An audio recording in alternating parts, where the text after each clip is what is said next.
Yes, sir.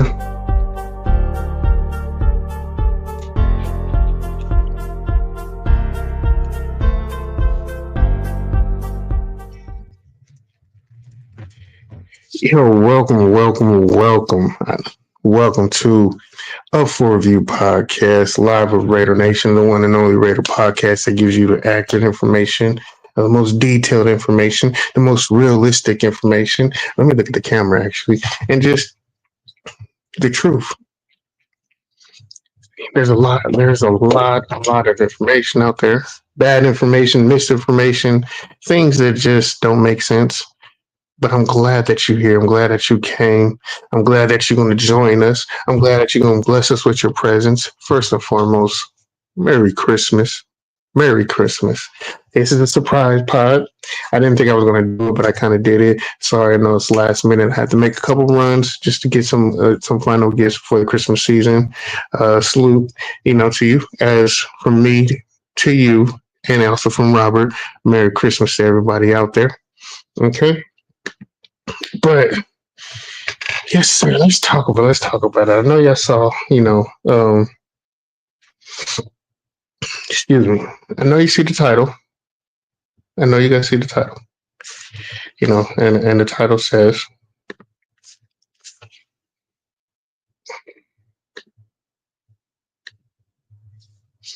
when should an organization listen to the fan base? Holly, what's up, Holly? Merry Christmas to you. Love you, sis. Thank you for being here. Thank you for joining. Send out the best in everybody. I'm back. I am back officially. Like I said, I've done 2 pods. I think it's my second pod actually within a week and a half, 2 weeks, right? I'm back. Entertainment is back. We're not getting it on the field. Well, I mean, it is kind of entertaining on the field. I know I'm enjoying it a lot more than majority of the fan base is. But Holly, I hope you're doing well. I hope everything's going well with you here. Actually, let me highlight this first. Look, AC. I'm getting more technical. Look at that. I brought that right up. But wish you and your family a wonderful Merry Christmas, Happy Kwanzaa. What are the other one? I really wasn't a big Christmas person. Once I got my car, I didn't need any more gifts when I was younger. So yeah. Thank you. I definitely am having a better Christmas year. The 2024 ending is a lot better than the beginning and the middle. So I'm definitely doing a lot better. Thank you. I wish you the best. I'm praying for you and your family and everybody. But I'm just going to get right into it. We're just going to get right into it. We're going to talk about a couple of things. When people come, I'm not going to wait for people to come. I'm actually just want to get it out. I'm probably going to do another surprise pod and pull up on somebody later tonight. So stay tuned for that. I believe somebody is going live. Actually, Dirty's going live later. I'll just spill the beans. Dirty's going live later, and I'm going to pull up on him as he hit me up. But I believe we did see this right here. Well, talk about it, man. This fan base. My title today is when should an organization listen to their fan base? When should an organization listen to their fan base? Or should I change it to when or if should a fan base listen to their Salute Afakazi, Ozzy. Actually, I think I'm a little bit late. You guys already had your Christmas. Merry Christmas to you and your family. Like I said, everyone who joins, you guys are in my prayers. Thank you for coming. Thank you for joining. Afakazi is going to be a fun pod today.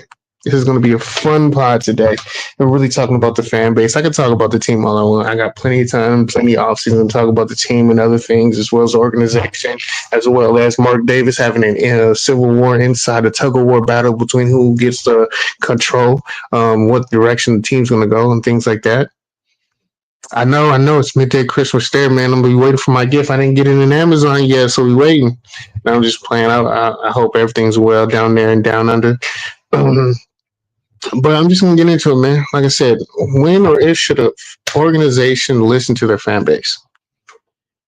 I could draw this out, but let me just say this. Never, ever should an organization listen to a fan base. even with me. If I'm in your fan base, I mean, I'm predominantly right majority of the time, but I, they should never listen and make moves as a fan base. But you do need to hear your fan base. You know what I'm saying? Um, and you do need to hear your fan base. You do need to pay attention to your fan base, especially when you're losing.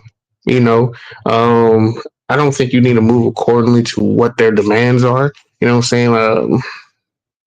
Especially when your fan base isn't showing up to be the brightest and they are very erratic and do a lot of crazy things.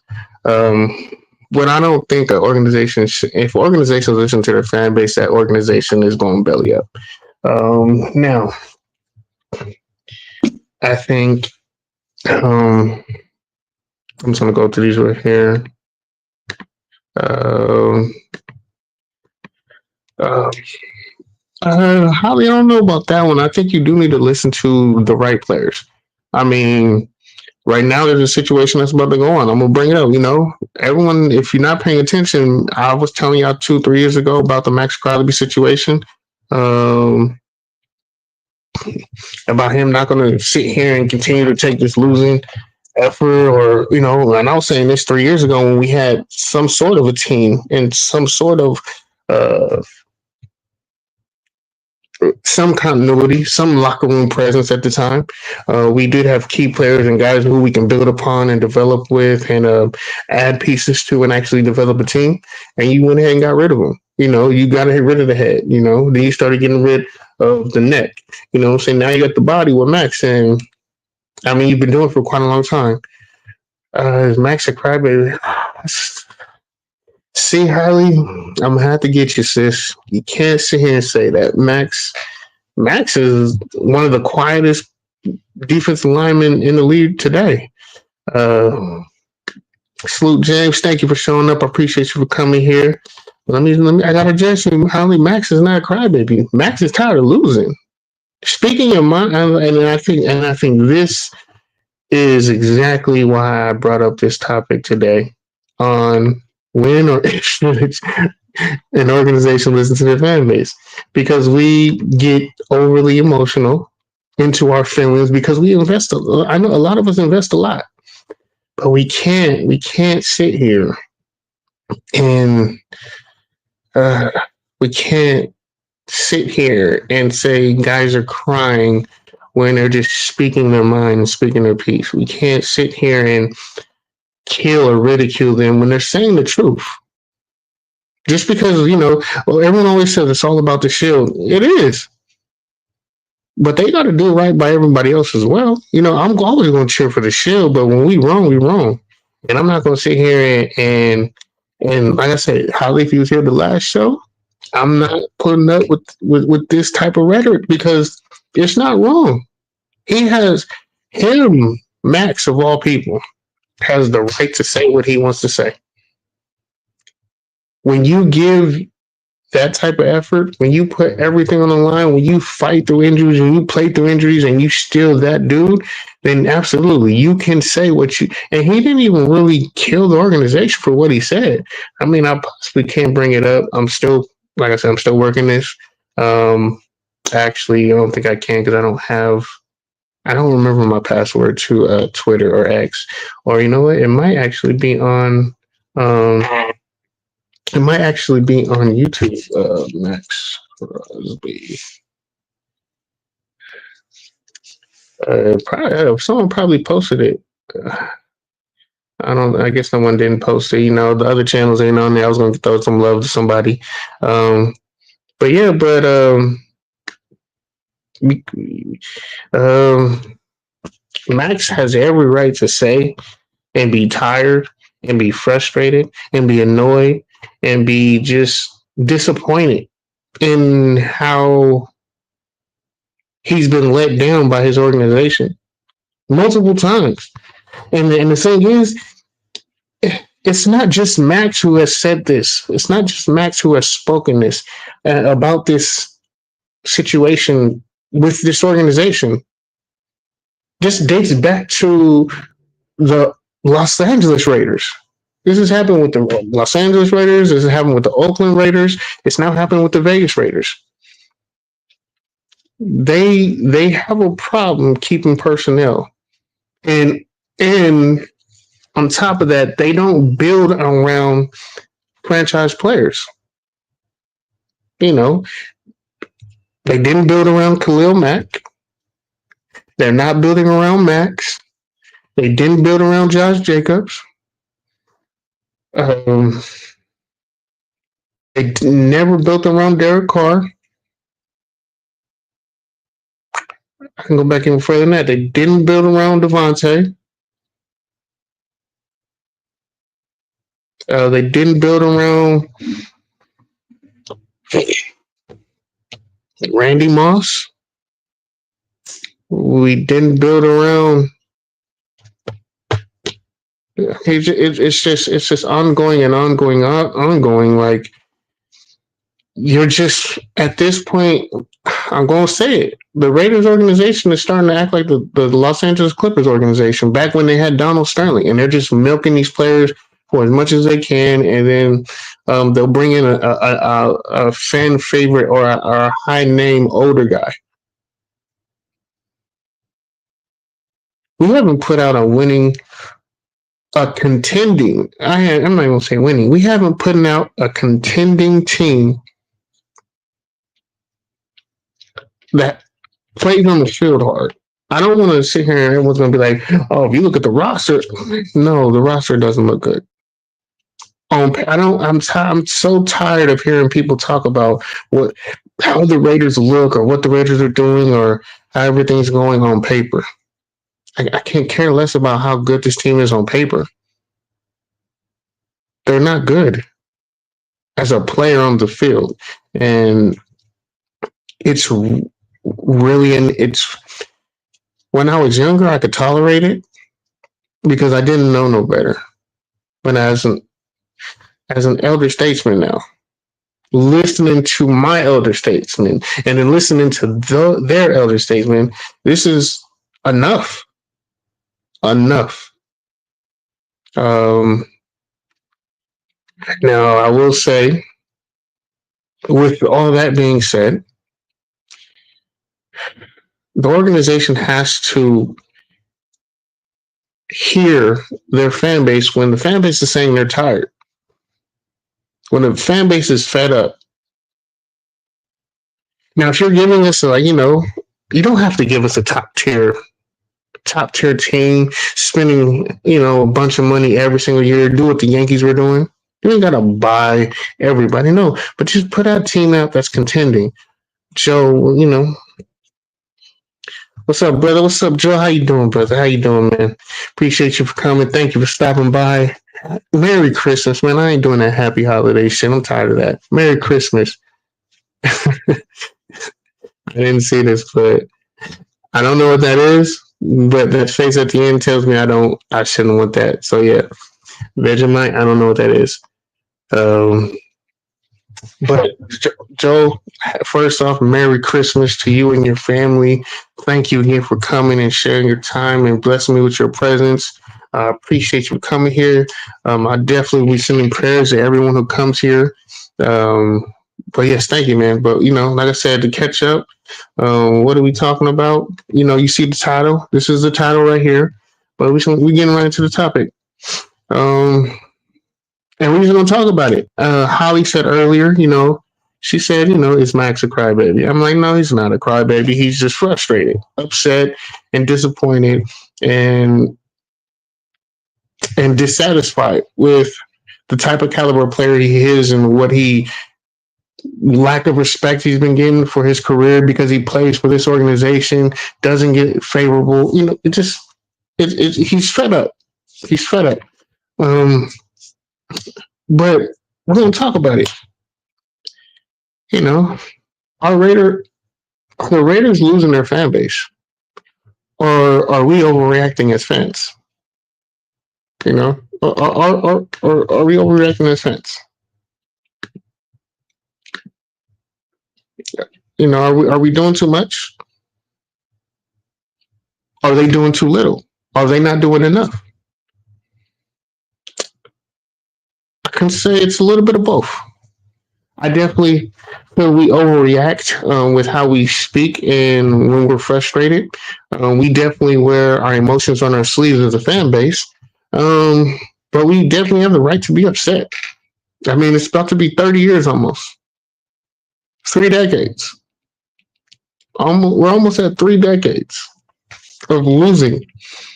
And in the latter years of what's going on right now, the later years right now, in the most current years, it's abysmal. It's abysmal. It's some of the worst football some people say they've seen. It's some of the worst. I mean, it's been terrible. I'm talking about from top to bottom. From top to bottom. I don't think nobody is confident anywhere within this organization. I'm talking about from ownership to staffing, front office, trainers, to coaching staff, position coach, to the media. Media isn't even up to par as we want it. I'm talking about the peanut men, the stands, the gallery, the people who sell the merchandise got attitudes now. You know what I'm saying? They're not even friendly. Food security.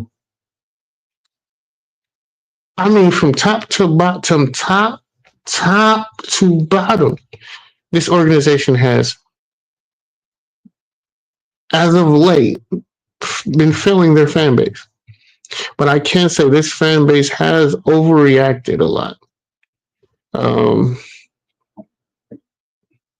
Especially when players voice their frustration, we definitely overreact. We'll cuss them out, we'll send them hate mail, we'll talk about, we're talking about political views. Like that shit matters on the field when you're lacing them up.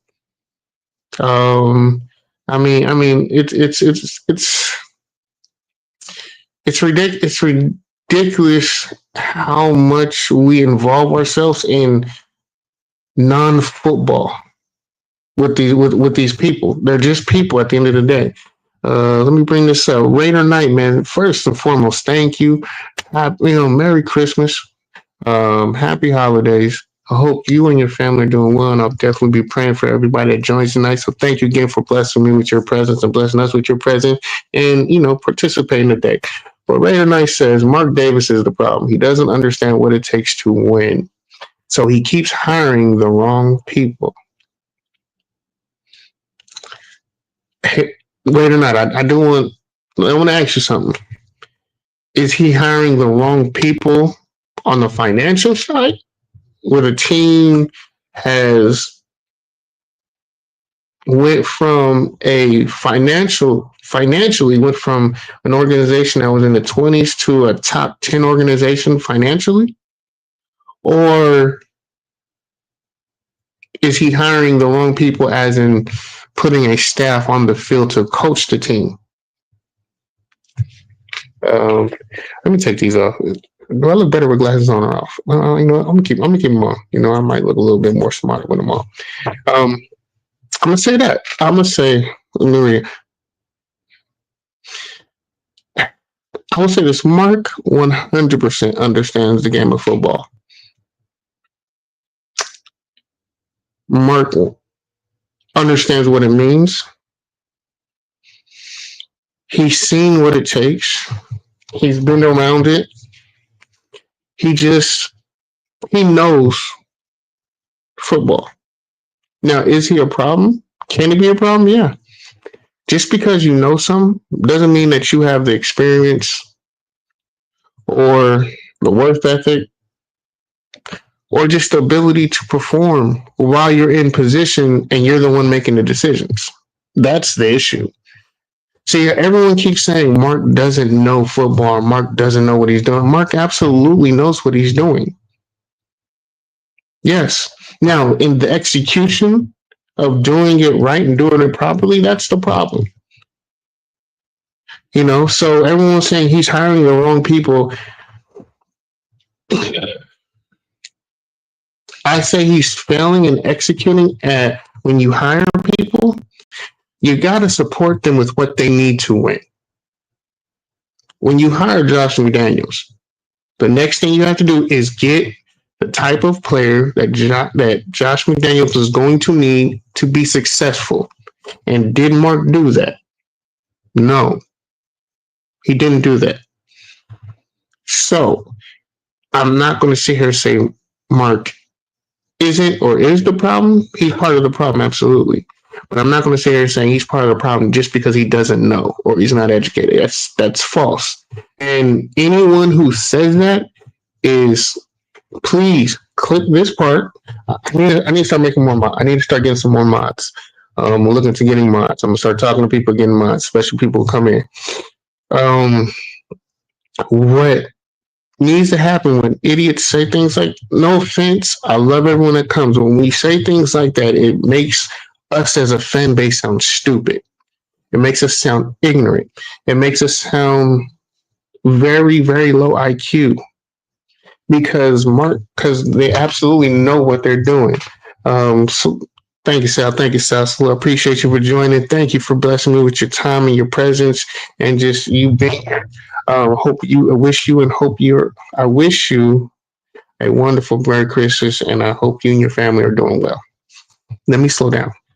I'm getting a little bit not emotional. I'm just I'm getting into it. I'm not trying to be as comical right now. I'm being serious because I was responding to Raider Knight.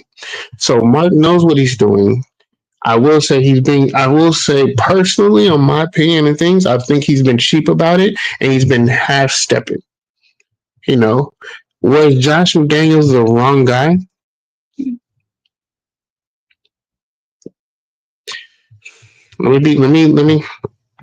Let me say this correctly. Does Josh McDaniels know football? Yes. Can Josh McDaniels coach at football? Yes. Was Josh McDaniels given the proper tools to be successful as a general manager and head coach of the Las Vegas Raiders? No. That's where Mark failed him. He did not give him what he needed to be successful here.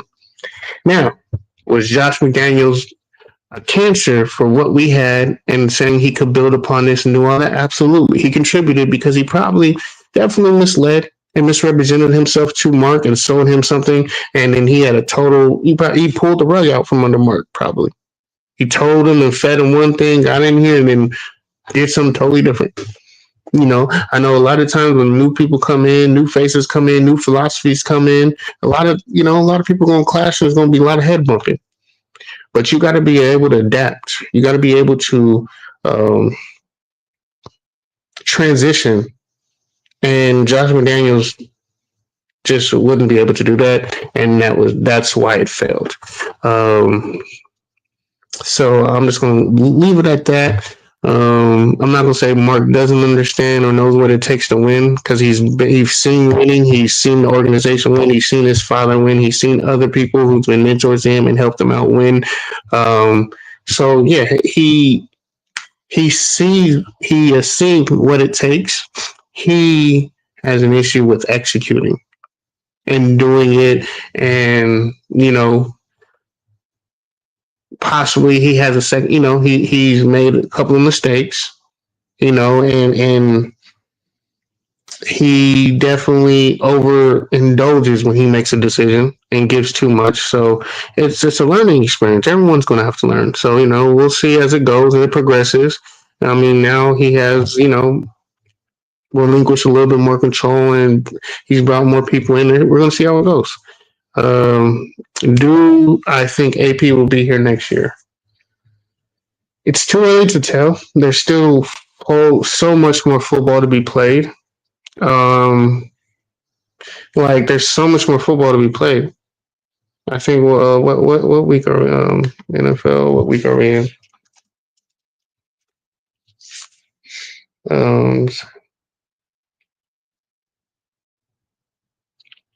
What week is this? I forgot what week this was, but I mean, I think there's at least 2 or 3 more games. I think what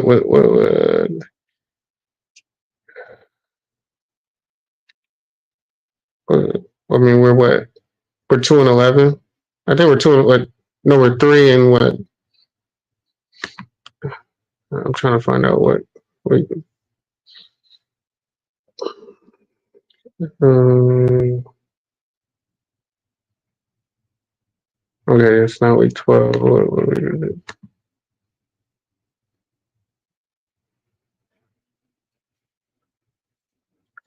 This week was. It's not week. Is it week 15 already? I haven't been watching. I'm sorry. I'm sorry. I'm trying to. I'm trying to see. Uh. Uh. Okay. 15. Oh wait. Even with I think what 1 or 2 weeks left in the season. Yeah, the week 16 already. Yeah, week 16. All right, so it's week 16. We got another. We got one more game. There's 2 more weeks of football. There's still a lot of football to be played where a lot of things can change. I mean, people can lose. I understand a lot of people are upset with us winning this game. I mean, at the end of the day, do I think AP will be here? I would love to give you an answer. I can't give you an answer. If I just had to sit here and put my money on it and my life is on the line, I would say 60-40 no. I don't think so. I think the fan base has too loud of a voice, too strong of an opinion that weighs on the financial outlook.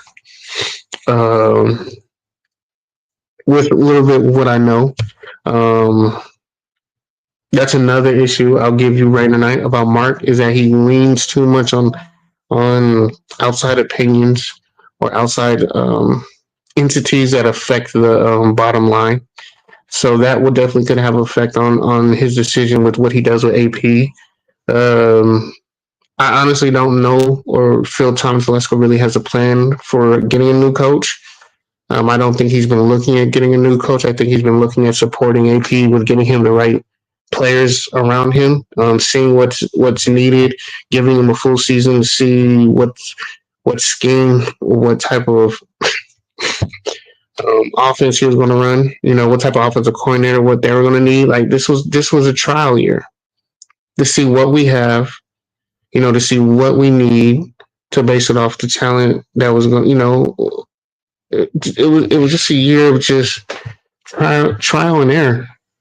And I'm not going to sit here and say if we fire AP, that's the stupidest thing you can do. Have him walk away. Have him walk away or take another job, but don't fire him or let him go because that just shows how weak you are of an organization that not even weak. It shows that you sabotage. You'll sabotage somebody that you don't want, and we've done that so many times. You've done it with players, and now you're doing it with staff. There's no loyalty that is being shown upon you, so no one's going to have loyalty in return. So if I had to sit here and respond to it, I would say 60-40. But yeah. Um, yeah, no, I mean, it is a combo of both, and that's a problem. That shows indecision.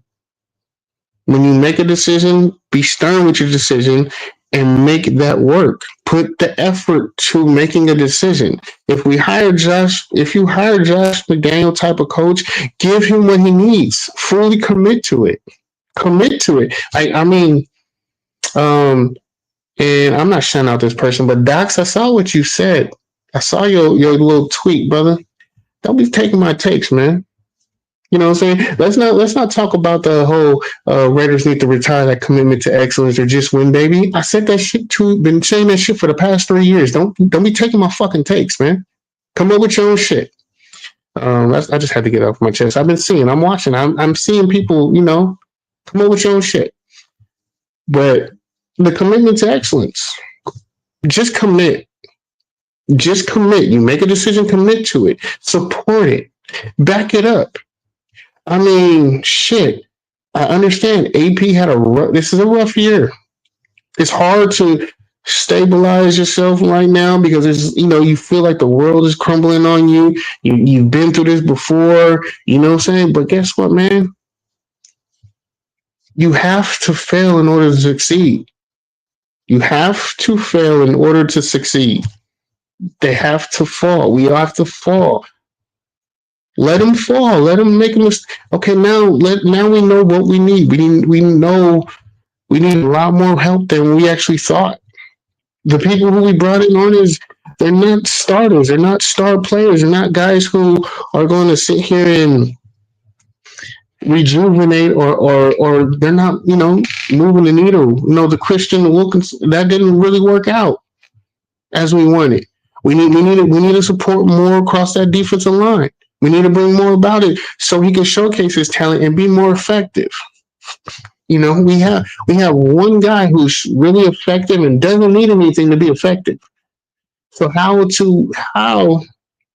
can we build upon that and make that person great now? Max is a really good player. Really good. He needs help to be great. To be an all-time great, you need help. You need key players who are going to enhance your ability to excel even more than what you already have. Max is at that point where he needs somebody to let him excel further and take that next step and be that dog.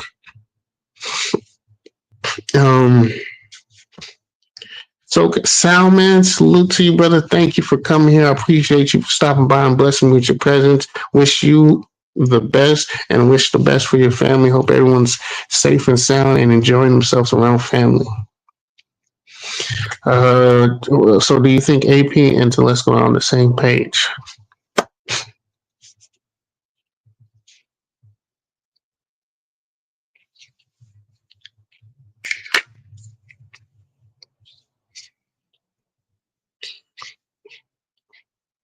I think so. I don't know. I think so. Just being a little dramatic for you. I know it looked bad what he said, I believe, during the press conference after the victory, where he said, talk to Tom. Because that's Tom's job. It's not AP's job to worry about draft stock or this and that. That's not his job. His job is to coach, is to get his team ready for week in and week out and have a team prepared, ready to win football games. That's his job. So when you ask somebody a question that isn't his responsibility, you might get attitude the way you did. I believe. Are they on the same page of philosophy? I hope so. Are they talking and communicating and going through the roster and saying a need? Yeah, I believe they're there. Now, do they feel... I'm saying, but they have to do that with their roster of players and their roster of coaches. Everybody knows how I feel about Patrick Graham. Having a hell of a year. Definitely doing a lot better with coaching. I'm not the biggest Patrick Graham fan. I don't think he can win a Super Bowl. If you can't win a Super Bowl, if you can't contend for a Super Bowl, I don't want you. I don't. If I don't think you can win and you don't do enough, I don't. Do I think he develops a player? No, he doesn't do enough. I haven't seen anyone on the defensive end who's progressed in 3 or 4 years under Patrick Graham. Nobody's better. Cornerbacks are not better. They're not playing better in the system. They're playing consistent. I mean, they're playing decent to consistent ball, but they're playing consistently bad.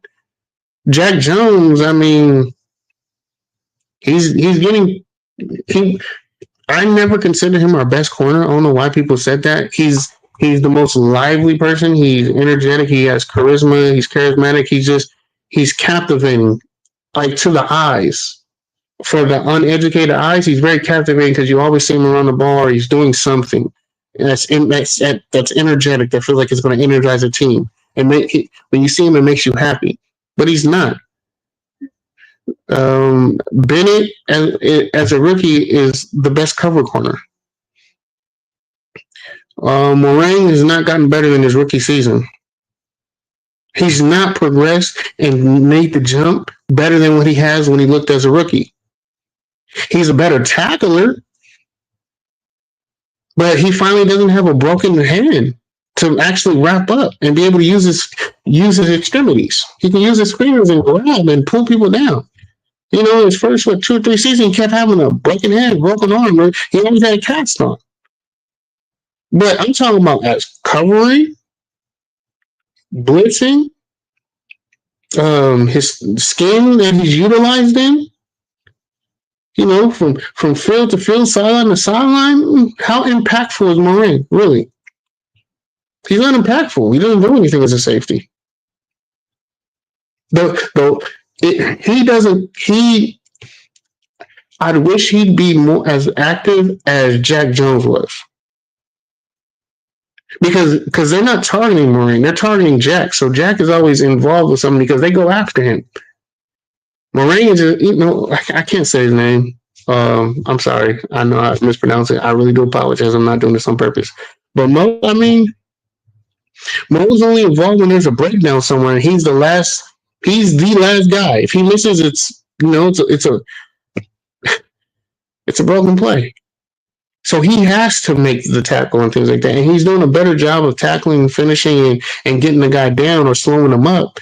But he's not making an impact. He's not from his rookie season to now. It's just, you see little progression, but nothing that jumps off the board where it's like, damn, like, he was almost impactful as a rookie to just, he's just an average guy out there.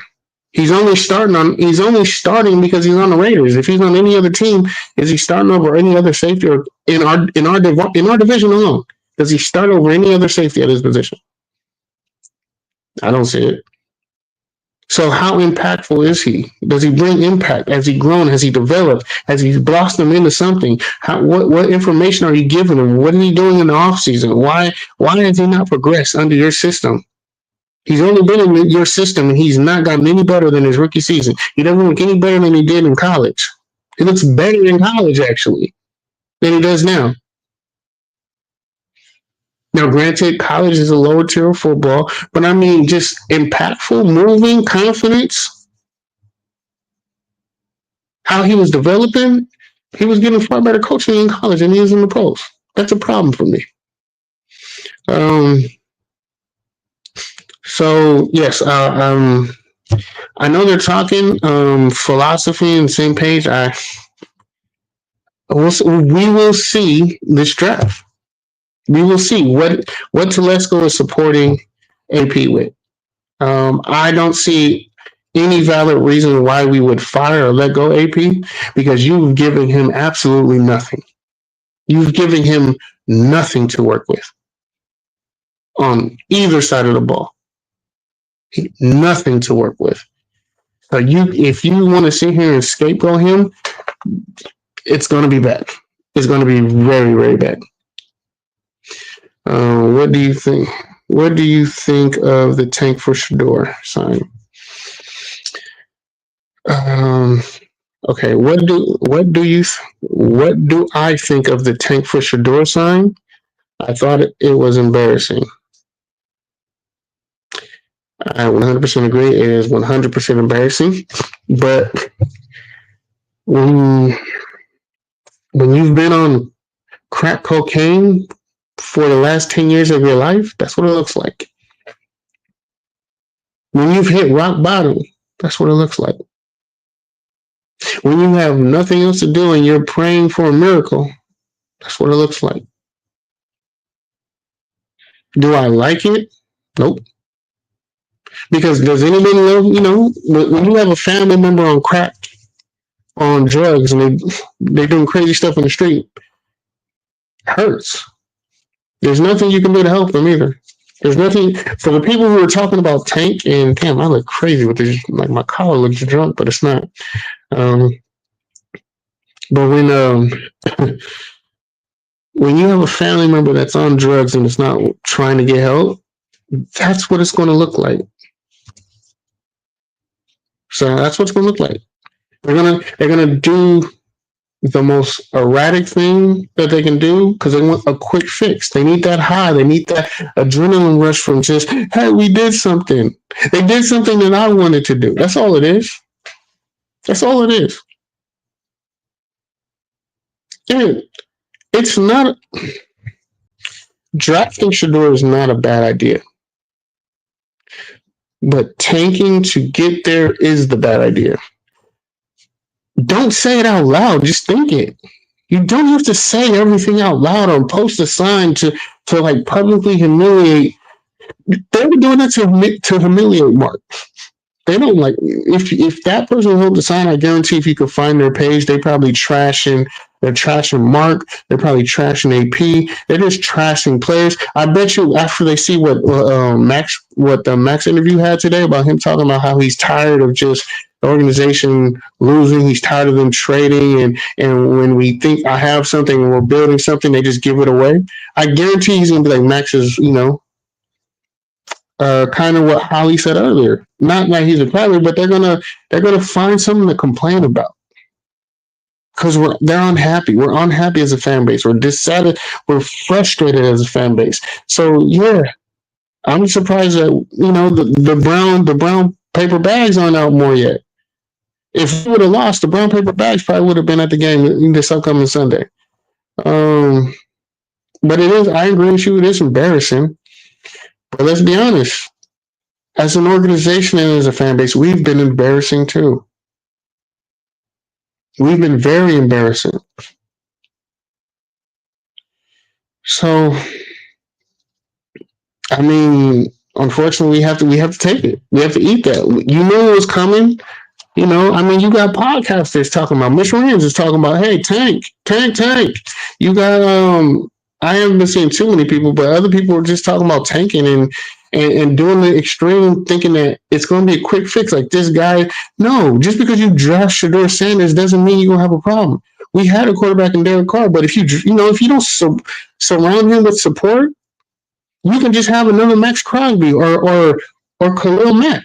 You have one guy who produces, one guy who excels, but you don't have a team around him that can do anything. They're going to lose games. And then what's going to happen when you start losing games?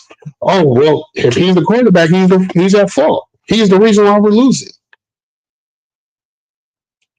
When he has no supporting cast, no player, no star player, no star impact player on offense who can get open, who can break a play, who can take a little, 3-yard hitch, a little screen and take it to the house. Who do we have that can really take it to the house? That's just when the ball's in his hand, they're fearful of him. There's no one on the Raider roster on offense. When the ball's in their hand, that team says, uh-oh. There's no fear from this offense. And I'll save that topic and I'll get into that. But yeah, man, it's if we draft. I'll tell you like this. This is what my plan was. If there's two quarterbacks, you go all in here. This draft. There's only two. I told you about Brock Bowers. Everybody was laughing at me when I said last year about Brock Bowers is the guy. He's the only Hall of Famer in the class. Whew, I was right about that. I told you about Jackson Robert Powers. I told you about Jack. I knew about that. There's two quarterbacks right now. They'll be ready day one. They'll be ready, and they can take it, and they're mentally strong and capable of not falling apart like Will Levis. Will Levis has the talent to be an NFL quarterback, but he's not mentally ready yet to be an NFL guy and have to lose to know how to win. Cam Ward has lost majority of his college career, not because of himself and him not being prepared, but because he just didn't have a good enough team. Shedeur Sanders also was another one like that. He had to go through the ranks, and even though he won at the HBCU level, he wasn't really praised. And they would still lose down there too. They were losing down there in Jackson State. He lost a lot at Colorado, and they lost enough this year in Colorado for him to be humbled. So when he comes into the NFL, it's going to be another humbling experience, but he's mentally prepared for that humbling. Cam Ward is. None of the other quarterbacks can come into a losing organization and mentally stay focused and stay prepared and mentally be ready to get beat on for maybe 2 to 3 years. There's only two quarterbacks who can do that in this draft, and that's Cam Ward and Shedeur. If you draft them, you go all in. So what my plan was. If we would have lost out and got the number one pick, I'm drafting Shador. The very next thing I'm going to do, I'm taking my 2 second rounds from next year and possibly my first, and I'm going back up and getting back into the top 7. And I was going to draft either Travis Hunter or the McMillan kid, the McMillan wide receiver from the U of A, to get me a receiver, to get him a running mate. Now I have a quarterback and I got him a weapon. Then I'm gonna come back again, and if what I'm hearing is correct, if Ashton falls, if he doesn't go where it's expected for him to go, he's going to fall. He's going to fall. If he doesn't get drafted where, because people just aren't going to draft running back that high, and he's a very, he was used quite a bit, so teams are hesitant on using him because he's not as big as Travis Henry is, or Harris. You know, as an Alabama running backs, he's not very big and stout, and he was used a bunch. So a lot of teams are scared to know how much tread is still left on them legs because he was ran a bunch in Boise State. So teams are kind of fearful of how much he has left. He's going to have left, you know. So if he doesn't go early, he's going to fall. And if that's the case, and I know I would jump back up in the first round and get my 3 guys. Get my quarterback, get my running back, and get my wide receiver. And they all going to develop and grow together. After that, I probably won't have a second or a third, and I won't have my next year's first. And then I just start drafting. I'm going to go D-line. I'm going to get D-line, or I'm going to get my linebackers. That's what I was going to do this year in this year's draft. If you get a quarterback, you're all in. So I'm getting a quarterback. I'm trading back up into the first to get my wide receiver, to get someone he's going to be throwing through his whole time here. Or from day one, hey, that's your guy. Get on the same page. Y'all gonna know each other like this. And then don't worry, I'm gonna get us a running back. I already have our backups there. We just need a starter. You know what I'm saying? We just need a starter. And I'm gonna get a home run here. You know. So that's what I would have done. It's still a possibility, but it's just a little lower now, especially now that you can't guarantee that you can get either or with this win. But like I said, there's a bunch of football still left. There's not as much football as I would hope, but there's another game. And there's no saying what's going to happen next week. There's no guarantee that the Giants aren't going to win. There's no guarantee that the teams that is ahead of us aren't going to win. You know, a lot of crazier things have happened. So yeah, I did mention this earlier. Bennett, Moraine, I don't think they've gotten better under Patrick Graham at all. I don't think anyone has improved under Patrick Graham. I think they just are more confident in the scheme, and they're in the position that they need to be in position for it to be effective, because he's been consistently the defensive coordinator now for about 4 years. So, I mean, yeah, it's just they're just doing their job, but they're not effective at it, really. They're still a low bottom tier defense. It's just they know what they're doing now. Before, they were a bottom tier defense and they didn't know what they were doing. Now they're a little bit, they have a little bit more continuity. They're consistent. They're just consistent at being bad. I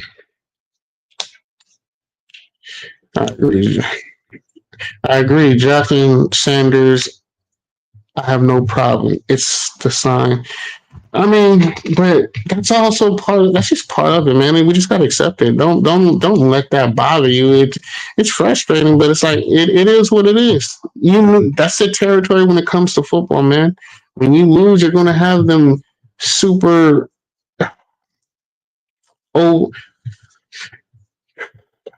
people.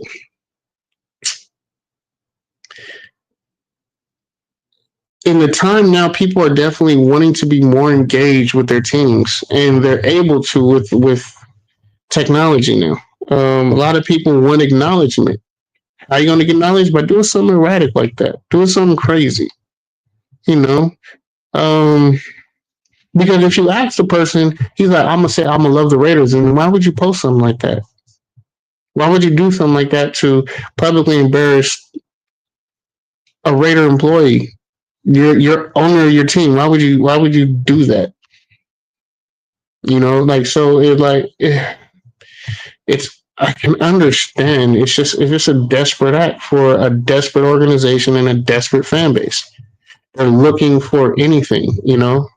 So they're just like I said, anything can happen, man. That's possibly not even the worst thing that can happen or is going to happen. It's going to get worse. And once we're no longer playing games, like imagine how desperate people are going to get this offseason. Um, should imagine if we win this upcoming week. What do you think is going to happen then? So, um, yeah, well, it's just a lot of things are going on. And I should have had this up top. Um, I just think we have to be better. We have to represent what we want this team to represent. We have to be better as a fan base, and we have to be together as a fan base, which is hard. It's going to be hard as hell to do because there's just so many stupid people who say so many dumb things, and I understand it's going to be hard, but we can't sit here and beat up our own guys and beat up our players and beat up people who are putting on pads and the helmet every day and then expect respect in return when we're being disrespectful. I will definitely, I understand people feel like their voice is not heard. Your voice is seen. You may not be heard, but you are being seen. And we need to acknowledge that what I say, they might not hear it right then and there, but they'll see it. And even if they don't see it when they don't see it at the game, look at what it is now. It's all over the internet. I would say I didn't see none of these signs during the game. And granted, I mean, I think they did try and post it on the game, but I'm not fully engulfed in it like that. I'm in and out. I knew what type of season we were going to have. I knew what type of team this was going to be, and everyone kept calling. Like I said, what's my nickname? King Controversy. I'm just very negative. I'm a fair weather fan, but I keep it truthful. I keep it honest. I'm enjoying this season and watching them play football and being able to analyze and see guys playing hard, playing for a job, playing for more playing time, playing to possibly put tape out there to go to another team. I see a bunch of guys who are special team players or second and third string players trying to play their ass off, but they're just not. They're not ones. They should be in and later in the game or situational situations. And some guys are stepping up and some guys are making a name for themselves and some guys are going to make this team next year. And some guys are just like, you know what? I figured he wasn't good enough, but they're not good enough. So I'm enjoying the season. It's a rough season. I should not write that one. Well, mom says hello, everybody. Merry Christmas. um, but I'm gonna get right back into this. Who's to blame? Fans, players, organizations for how everything is going right now. Who do y'all think is to blame? As fans, our expectation is too high. As players, do they even look like they're trying to play now?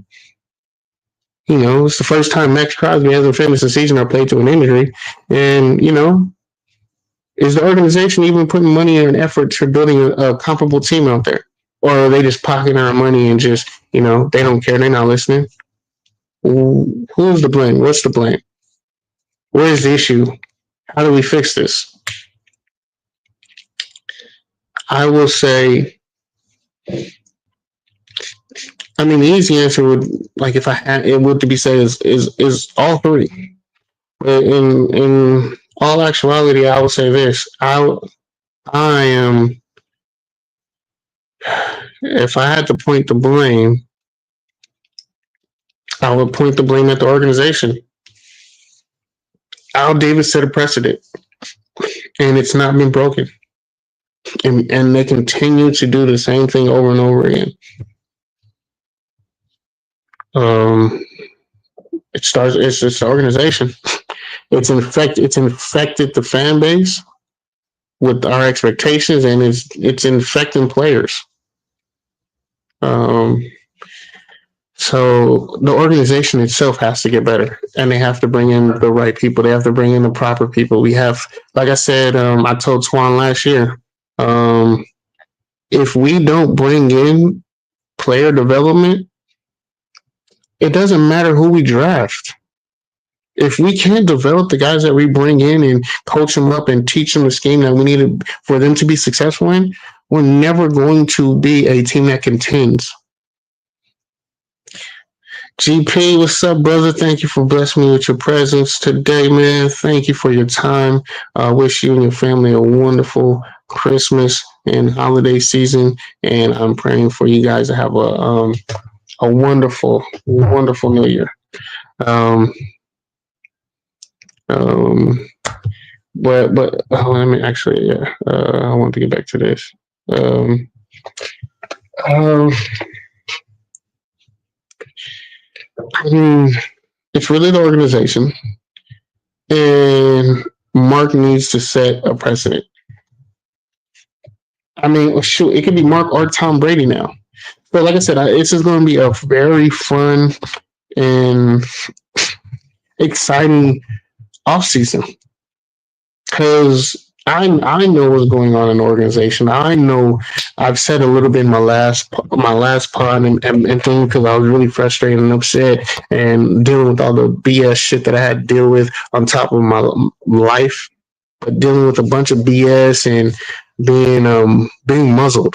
Being muzzled is like the fucking worst thing that can ever happen to you as a man or just a person or even a woman. To know things are happening and people are doing wrong by others and you can't do anything about it or say anything about it because you care about your people. So that definitely was an issue for me. So I kind of said a couple things I could have held off on saying right now, but I just had to say it because I just had to get off my chest because it was bothering me. It was bothering me to the point where it was affecting me in my day-to-day life. That I just was holding on to like that information, but I still stand by what I said. And I can't wait to see what's going to go on. I want to know who's going to be victorious. Like I said, there is definitely internal issues going on with our organization, but we'll see where it goes. But if I had to pick an order, it would be organization, fan base, and players. I think the organization infected the fans, and the fans were overly toxic and abusive to the players, and the players were just like, well, fuck it, I'm just going to come get a paycheck. And now players really aren't playing. So that's why I would have it. I saw this. Do you think they roll with the same QB room if they don't draft a top QB? No. Whoever our third stringer is going to be somebody different. But can Aiden O'Connell start for us next year? Yes. Will he? Possibly. Again, there is a lot of football still to be played and a whole another 2 weeks still left in the season. There's 2 more weeks, not including you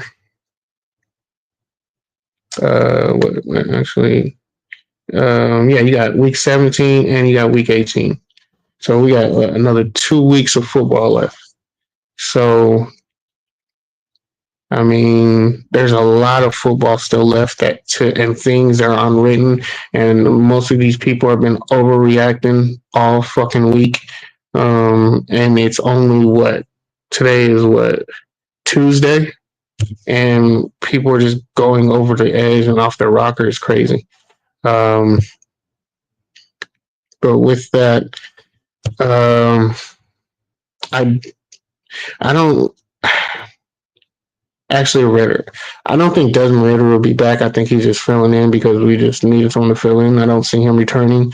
But the core pieces, Minshew is signed. I mean, we already have him under contract, so we really don't, unless someone takes him and we trade him for something, I don't see him going anywhere. I don't see nobody really want him. That he is not a starter, so he's not going to go start anywhere. And Aiden is still, I think, Aiden's still under his rookie contract, so we got like another year from him. So the two key guys, Aiden and Gardner, are going to be there. So I mean, that's really the quarterback room for me. Everybody else is just you're just a third string emergency quarterback. So yeah, I would say the quarterback room would be the same. Um, Hopefully, we can get um, Andy Dalton type guy, or Joe Flacco or some type of senior quarterback who has experience who can help tutor Aiden a little bit better. I mean, Gardner is a guy out there, but he's actually someone who's actually able to compete still. So he's not really able to feed Aiden game like that or give him, gems. So we definitely need to bring in some more wily vets to help out our quarterback room and just bring up the experience and the IQ within the experience. Let me get back to this. Sorry. Okay, there we go. So I had that.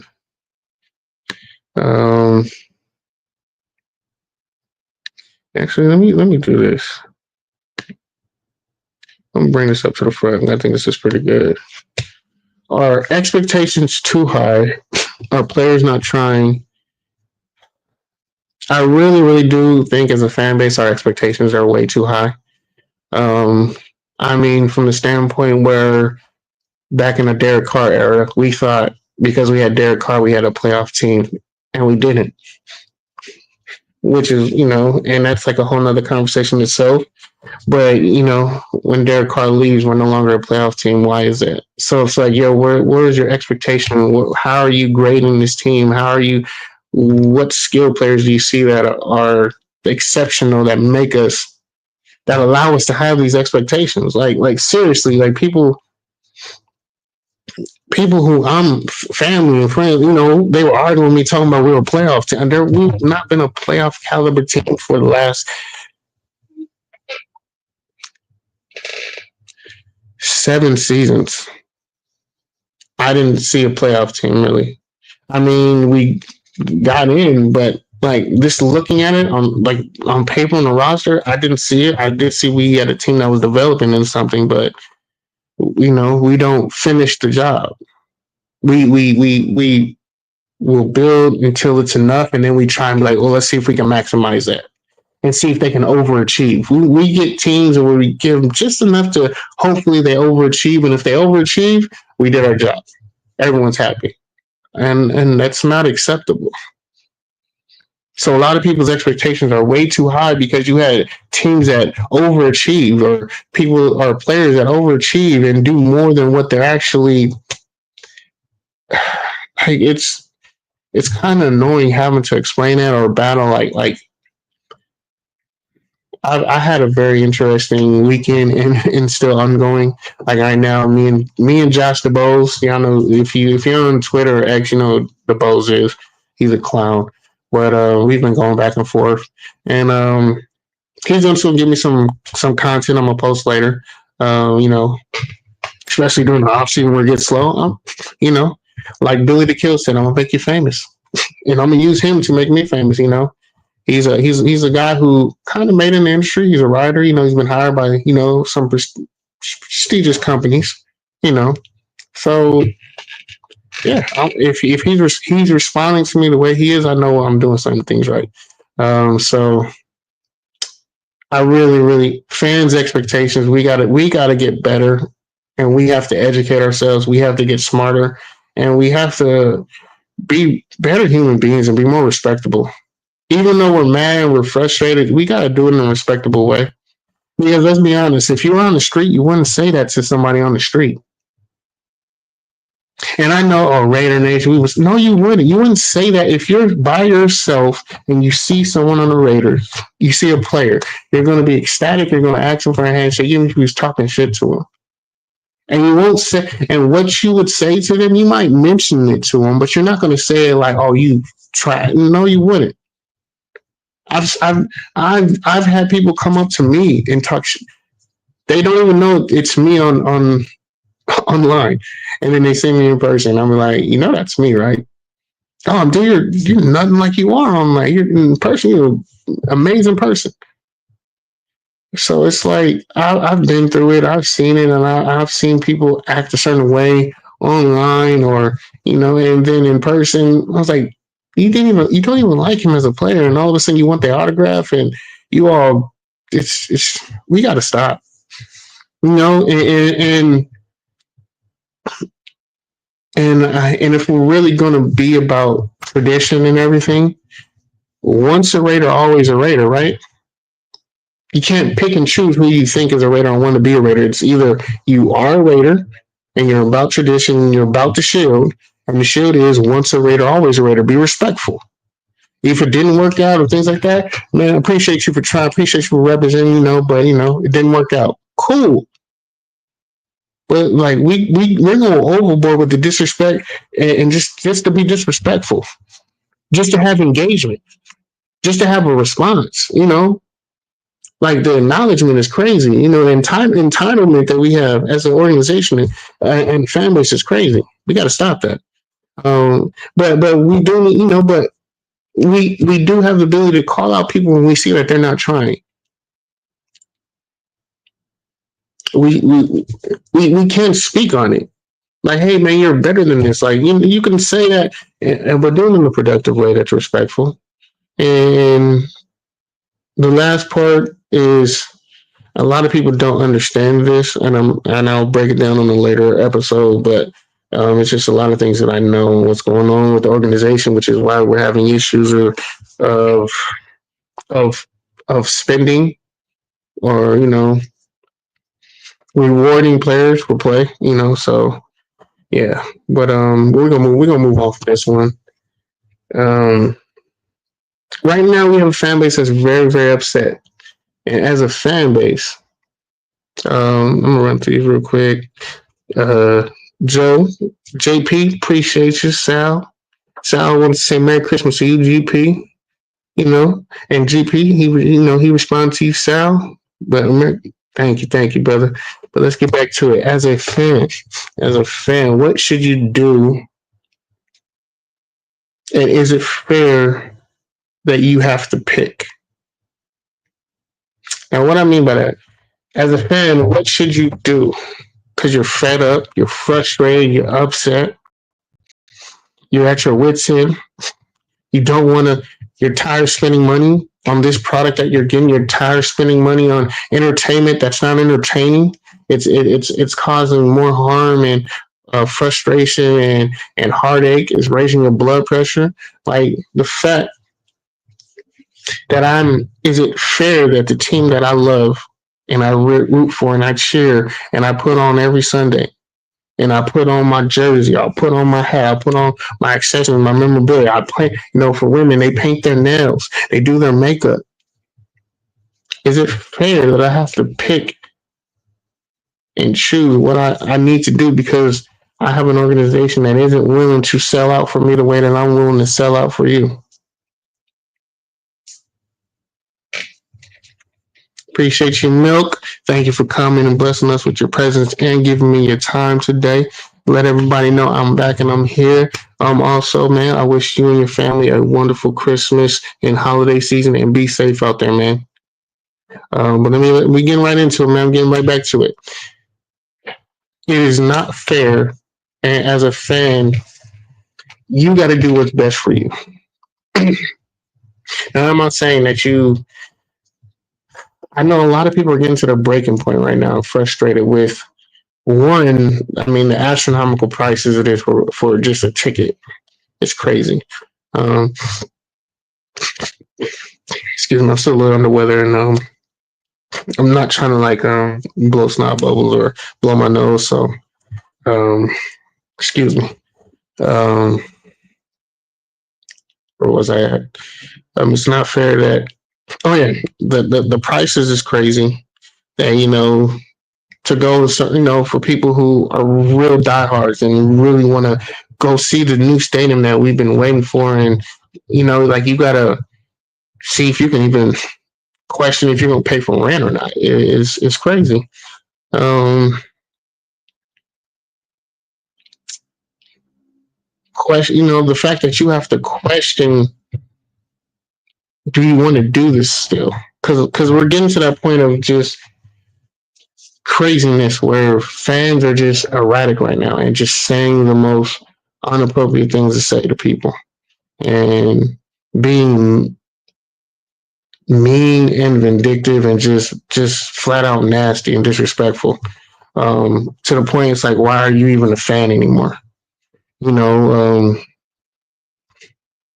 like it's getting out of hand, um and it's not, with fans but also with the organization, where it's like you have to pick and choose. Like, man, if I watch the game, it can mess my whole weekend up and mess my whole week up, and I will be unease and not at peace until next week. And now after a win, we're feeling like that. So it's like, it's really like, yo, like it's like questioning your loyalty. Like, I understand that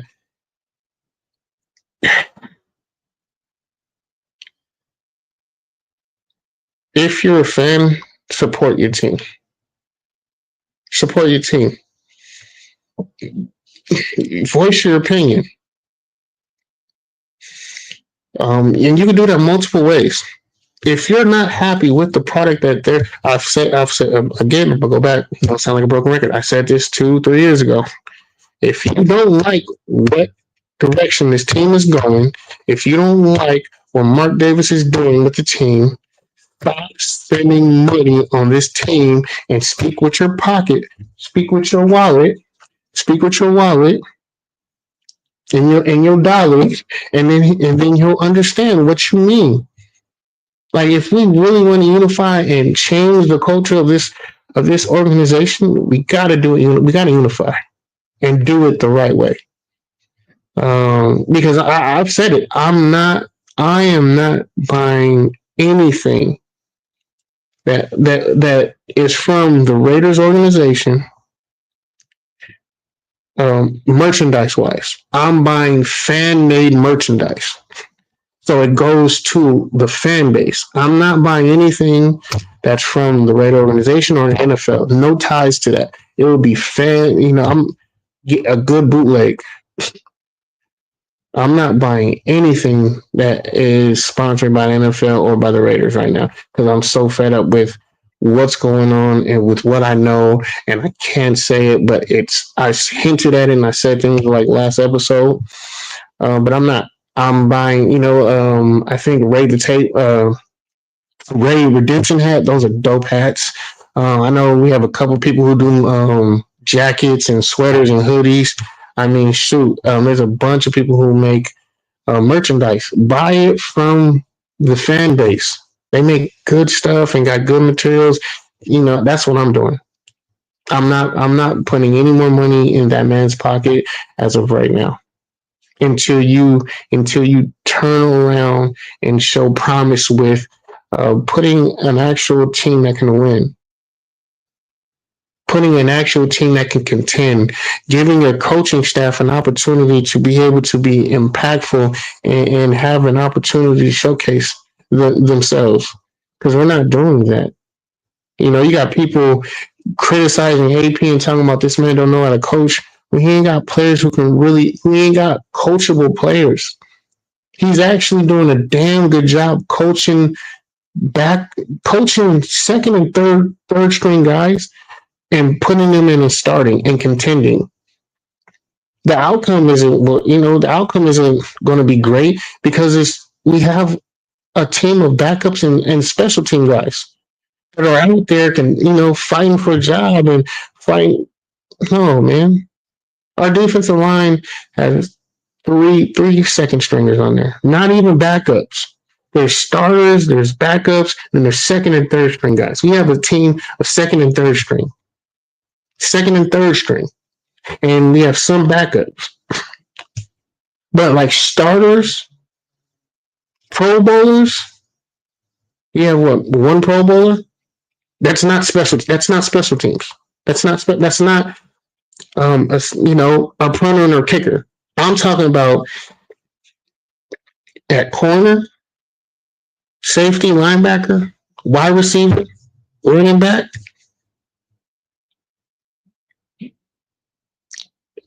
We don't have no skill positions that are top tier starters. We have, I'll say Bennett it would be a starter somewhere else in the league. Max would be a starter. And then I question everybody else. Everyone else is backup or second string. And we have a few third stringers. Jack Johnson, Milk, thank you again. I appreciate you. I love you. But if anyone here told me Jack Jones is a big disappointment, please start watching me more, and I'll give y'all more game. Jack Jones wasn't that good even at ASU. He's a backup guy who we're trying to cheer up and support, and hopefully he plays up. Jack Jones isn't a starter. He's a depth piece. He's a depth piece. And if you have an actual starter and you put him in at nickel, he's that guy that gets picks because he's going to challenge. He's willing to accept the challenge. Jack Jones, if you have a superstar cornerback on one end, you can slide him in at the other end. But seeing him as people saying he was cornerback one on their team, you need to do a better job of educating yourself and increasing your IQ, because Jack Jones he's not disappointing to me because I didn't see him as good as everyone else was saying he was. He wasn't. Just because you pick off Patrick Mahomes and run a touchdown, that doesn't really do that much for me. I mean, because you still was getting torched in that game. You made a play. You're an NFL player. You can make a play. Yes, people can make a mistake. But you're still getting torched. He gets torched every game, at least twice. So Jack is a disappointment. I mean, you can if you were expecting him to play up, but I just expect him to be the type of player he is. Guy who's aggressive. He's going to play up, but he's going to get beat because he's not. He's average. Like he. Let me say this: Jack Jones isn't as good as he can be because he's a momentum guy, very similar to Derek Carr. When the wave is when the riding high, Derek Carr looks unbelievable. When you have momentum and things are going good and things are going great, you know what I'm saying? On 50-50 balls, they start falling your way. Jack Jones looks amazing. But when it's not, he's average or below average. He's going to get beat by your standard NFL wide receiver or speedy guy. They're going to beat him. Why? Because he takes chances, and that's just the type of guy he is. He's going to take chances. He's going to press. He's going to, have his eyes in the backfield because he wants to make a play. He forces things way too much, and he's out of position a lot of times. So I didn't see Jack Jones or had him as high as a bunch of other people. I mean, cool. You picked off Patrick Mahomes one fucking time and ran the end zone. Good fucking job. But you get torched by Jerry Jeudy. You know what I'm saying? And it is what it is.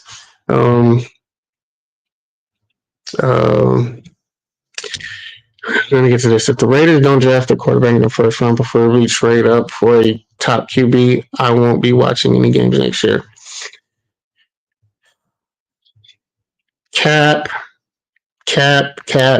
I'm calling cap on you. And the Raider organization is calling cap on you. Because guess what? You probably won't trade up and get a quarterback. Why? Because there's so much other things we have to do and address. So if we don't get, I'll be honest with you, I don't want to draft any other quarterback other than Cam Ward or Shedeur Sanders. Those are the only two guys who are mentally capable of coming to this losing organization, getting beat up, being able tough enough to take getting beat up, and continue to go out there and be able to play and not mentally fall apart like Derek Carr did. The reason why Derek Carr fell apart is because he just lost. He's mentally lost and his heart is broken. These two kids, they have a different type of will, different type of heart, different type of motivation that's going to motivate them. So yeah, those are the only two kids who can come in here into this mess, into this cesspool of shit, of BS, and be able to keep their mind and their mental stable to handle what's going to happen, to handle this fan base that's going to turn on them and talk shit to them when they're over it, when they're done, when they're like, okay, no, they might give you 3 or 4 or 5 games. But at that time, once they give you those games and they don't see any progress, or they're very impatient, they're not willing to wait for you to develop, or waiting for other players to develop or the team to develop, they're going to turn on you. Now, can you mentally stand firm and understand that your internet, you need to turn off your social media. Don't go to your social media, or don't let it affect you. There's 2 guys who can handle that. All the other quarterbacks from it, none of them can even handle it in college. Think they're going to handle it in the NFL? You're protected in college. You're protected in college. You are not protected in NFL. They don't have those programs. They don't have a social media program or department like that in NFL that protects you. No, they protect the brand, not you.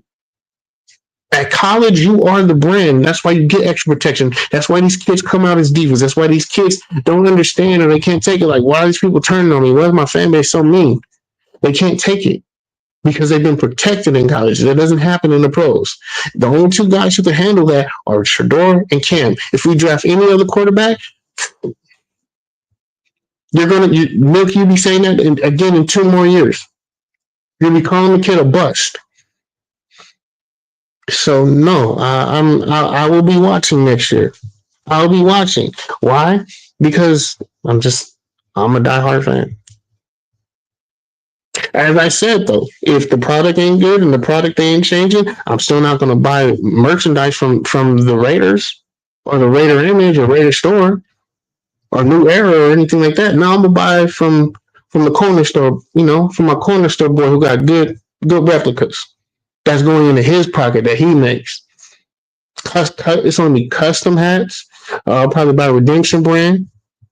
Or if anyone else who does merch for Raiders, let me know. I'll promote you. I'd rather you get the money than this organization get the money. And that's what we have to do as a fan base to turn this shit around.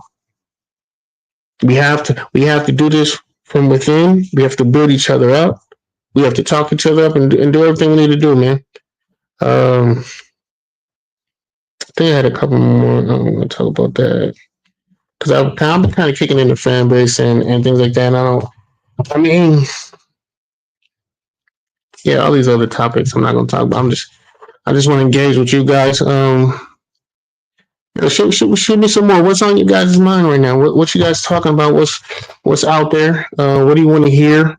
Like I said, my mind is different. It's fresh. I'm energetic. I've been looking at, everyone else is beat up, frustrated. I'm not. I'm very excited. I'm happy. I'm looking forward to what's going on. Tom, let me talk some life into to you guys. Tom Telesco is definitely has a good eye for evaluating talent. He has almost a great eye for evaluating, almost as good as mine. I won't say he's as good as mine, but he's almost, he's pretty good. So he's definitely going to bring in the talent. What he needs to do, if going forward with AP or any coach that comes in here, right? You have to build and put the right players with the right mentality that will excel within his coaching. style. And not just AP, wherever the offensive coordinator is, whether if it's going to be North Turner's son and North Turner is just going to be an advisor. If that's what's happening, put the players that will fit and excel in the offense he's trying to run. Stop utilizing somebody else's mess. This isn't a gumbo pot where we're gonna throw everything in here and we're just gonna make it work. I don't want gumbo no more. I'm tired of gumbo. You know what I'm saying? Give me steak and eggs. You know what I'm saying? I want things. I want my main dish enhanced by the supporting dish. Supporting dishes. It has to be supporting dishes. I don't want steak and pasta.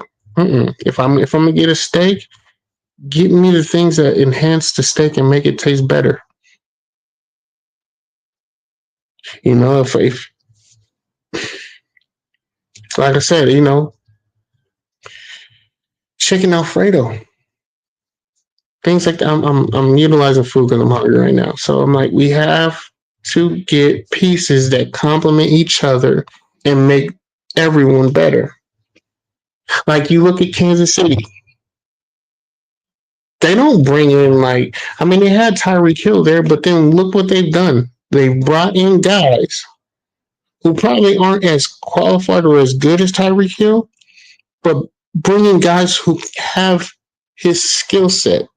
They're not as talented, but they have the skill set. They have speed. They have guys who run routes. They have guys that compete. They have guys that challenge and go get the ball. They bring in very similar pieces that make Patrick better, that make Travis better. They have guys who can take off the top. So Travis comes in and he goes under and he beats the guys on the under. We have to maximize that and build a team that supports each other, even when just their skill alone supports them. Like, look at our offense right now. We have Jacoby Myers is our wide receiver 1. What other offensive skill player enhances his ability as a wide receiver?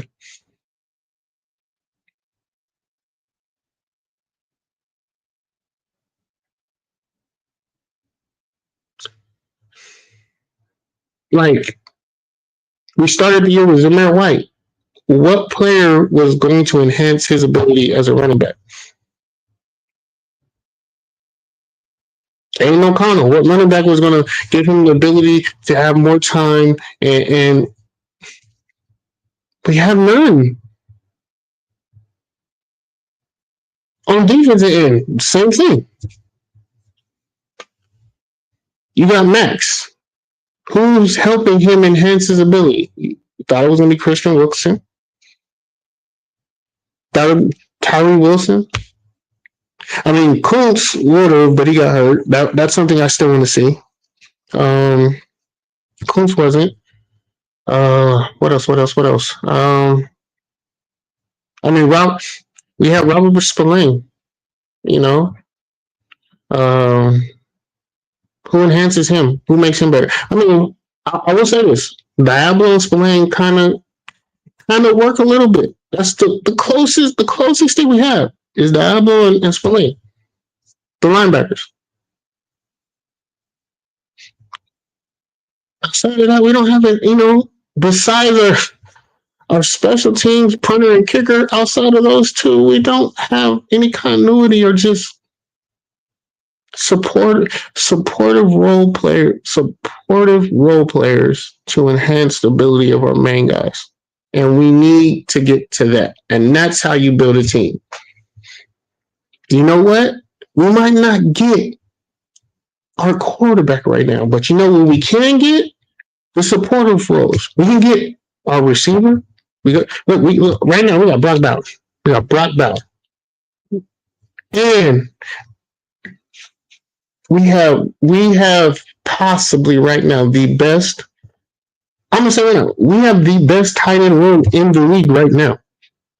Your best tight end room in the league right now, with the two best tight ends in the league, possibly the best hands. And I mean, that includes Kansas City's Travis Henry, that includes Kittle too. I'm saying these two guys who we have right now, Mayer and Bauer, the best tight end room in the league. Right now, I would have so many schemes for two tight ends stack, three trips wide with two stacking two tight ends in the back with my speed guy in the front, or vice versa. There will be so, I have so many offensive ideas that you can scheme with just those two guys, but because they didn't know what they had, like this offseason, oh my, like I'm trying everything I can to possibly be an advisor. I will say Stu did want me to, was trying to help. I blew him off. Stu, I'm sorry. I was just going through things and I wasn't prepared. I wasn't ready. Man, I'm going to hit you up. But I have so many ideas and schemes for what the Raiders can do next season with the double tight ends that they have, because they have F tight ends. They don't have wide. They don't have blocking tight ends. No, they have guys, skill tight ends with hands and a large catch radius, and guys who are mismatched nightmares.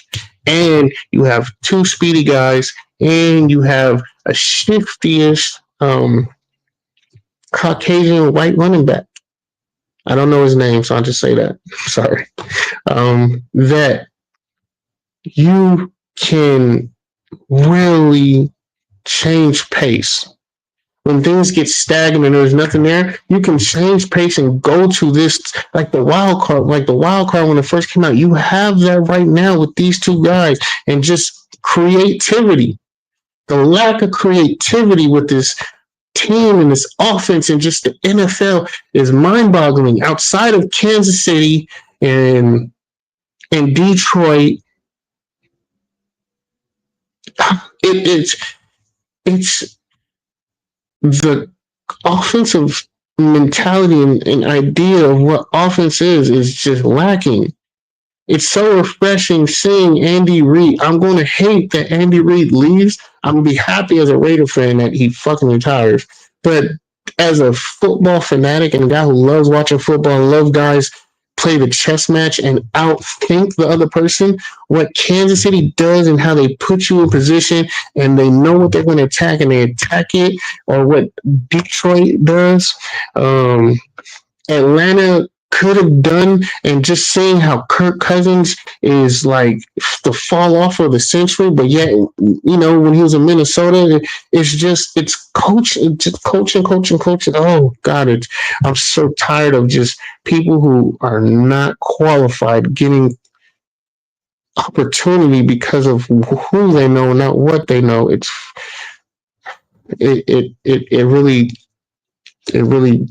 irks me so much, and the NFL is paying for it because of it. That these guys can't think, and they use so much of this AI. It's annoying that there's no creativity outside of the only teams that win. Like, the only teams that win are the creative teams, creatively thinking. Kansas City, Detroit, the Eagles. Like, people still haven't been able to figure out how to stop, their running game, or their simple running game.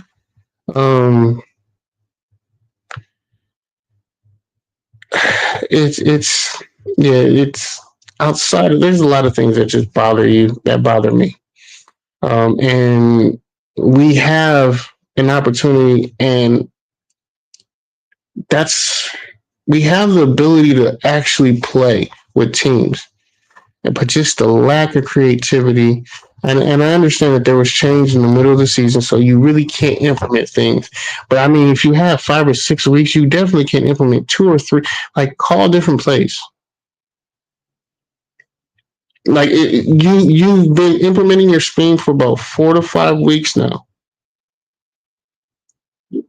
Like, change it up. Like, you can, like, you could build upon things. And I just want to see creativity and guys having fun. Because when guys have fun, it's an attractive destination. We're an attractive city, but the team isn't attractive. So we're not going to get top tier guys who want to come, especially when you treat your top tier guys like shit, and they all say they're tired. They all have the same excuses, same bullshit ass response. You know, we're on our way to build something, and then we trade away, and they give up, and they move on from it, or just the impatientness of just being impatient and having no patience and wanting to develop and build. Everyone just wants to plug in and play. They want a finished product with no assembly. Remember when you used to buy things at the store and it required assembly? Now when you hire and you get something delivered, it's already pre-assembled and it's already, it's pre-assembled. That's what everyone's doing right now. No, it doesn't work that way. You have to buy and you have to go through the process and assemble it and build it and develop it. But I've been on for an hour and 30. Stay tuned. I'm gonna let y'all go get a break. I'm gonna let you guys go get refreshed, go to the bathroom. I'm coming back, but I will be on dirty channel. On his podcast, I'm gonna show up there. I'm about to go get something to eat. I'm here. I'm back. I know I'm not trying to just bash. I know today was rough because I've been on the fans. I've been talking to us. I'm talking to the fan base. Send this out to them. This is one for us. We have to do better. And you know what? If we have to be the blueprint of what we want and to show the organization what we want and what we're going to demand, we have to do it. If they're not going to do it, then we fucking do it. I know what I said with what the title is. And I said earlier, organizations shouldn't. But if it gets to the point where they might have to, then let's put ourselves in a position where they have to listen to us. And we force them to listen to us. Because the decisions that they're making is, I'll be honest, it's like they're just listening to the fan base, and the fan base is making the decision for them. That's what it looks like. It looks like they just putting up a poll, and whatever wins the poll, they're selecting. I mean, if it's looking like that, come on, no. We have to demand more. We have to respect ourselves, but we also have to respect the team and call them out when it's required. We understand it's going to take time. We have to have patience. And the patience we give them, they're going to give to the players. We have to have patience in development. We have to have patience in development. If we're impatient with development, we're never going to be able to build anything.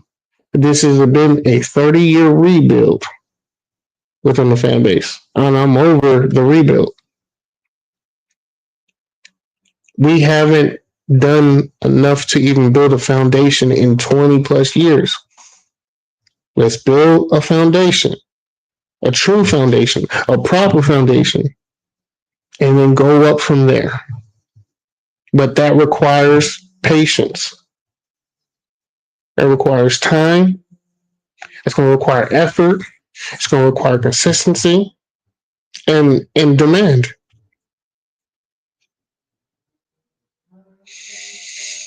So with that said, I want to thank everyone that came. Everyone that participated, everyone that talked. From Robert Pena, who's here first and foremost. Thank you again, Rob. I appreciate you, brother. That's me. Holly, sis, ain't seen you in a minute. It was a pleasure seeing you. Thank you for coming. Thank you for, participating. I understand the way you feel, and I'm frustrated just with you, but we got to support our team, especially the players that are worth supporting. Uh, Afakazi, thank you, brother. Ozzy. You know, Afakazi's from down under.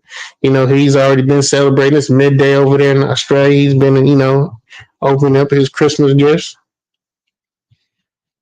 James, Raiders. You know what I'm saying? Raider Nation, Joe, appreciate you for coming by. Raider Night, SoCal Sal, GP, Milk Beezy. I want to thank all y'all for coming tonight. Thank you again from the bottom of my heart of being here and giving me a time, listening to me talk, listening to me express myself and give my information and give details. The next show is going to be a show. I'm going to talk more. I'm going to spill more beans. I'm not going to talk as much. I'm not going to make it as personable as I did my first show back, but I am going to talk. I am going to express myself. I am going to express my emotions and feelings and frustrations more about what's going on. But I am going to support because I understand what that vision was, but it's not what you portrayed and what you told us and promised. And the stakeholders, it's not what you promised that you would give us. But I understand why you did it. But I don't, at this point, I don't care anymore because it's not beneficial to us as an organization, the players, our franchise players, the staff that comes every day, the fans who support you and give their hard-earned money that they work a 9 to 5, 2 9 to 5. Some people work 3 jobs. I don't support what you're doing financially. Can't support that. And I'll speak on that next week. I might do a surprise one after Christmas. I might do it. I don't know. But thank you guys for coming. Again, in about 30 minutes, Dirty Raider is going to be coming on his podcast, and that is, excuse me,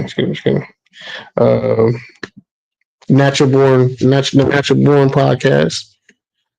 So,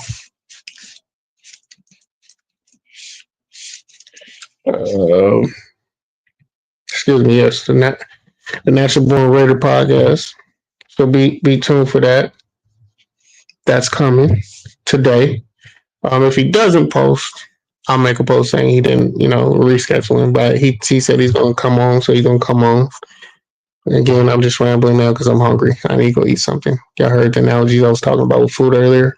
Yeah, I'm about to go get something to eat. Thank you again for joining me. Bless me with your time. Y'all have a wonderful and great day. And thanks again. Peace.